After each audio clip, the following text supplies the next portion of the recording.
നമസ്കാരം. കഴക്കൂട്ടത്ത് യുവാവിനെ മരിച്ച നിലയിൽ കണ്ടെത്തിയ സംഭവം കൊലപാതകമെന്ന് കണ്ടെത്തൽ. ഉല്ലാസിനെ കൊന്നത് പിതാവ് തന്നെയാണെന്നാണ് കണ്ടെത്തിയിരിക്കുന്നത്.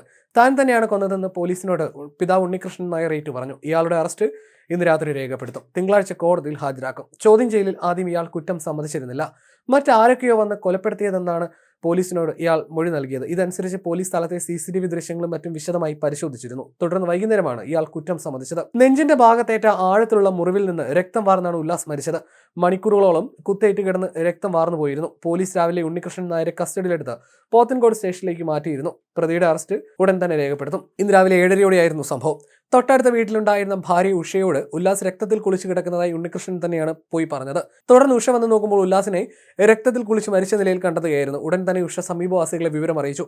സമീപവാസികൾ അറിയിച്ചതിനെ തുടർന്ന് പോത്തൻകോട് പോലീസ് സ്ഥലത്തെത്തി. പോലീസ് എത്തി പരിശോധിക്കുകയും സംശയത്തിന്റെ അടിസ്ഥാനത്തിൽ ഉണ്ണികൃഷ്ണനെ കസ്റ്റഡിയിലെടുക്കുകയുമായിരുന്നു. ഉല്ലാസിന്റെ മൃതദേഹം നിലവിൽ തിരുവനന്തപുരം മെഡിക്കൽ കോളേജിൽ സൂക്ഷിച്ചിരിക്കുകയാണ്. പോസ്റ്റ്മോർട്ടം നടപടികൾക്ക് ശേഷം ബന്ധുക്കൾക്ക് വിട്ടു നൽകും.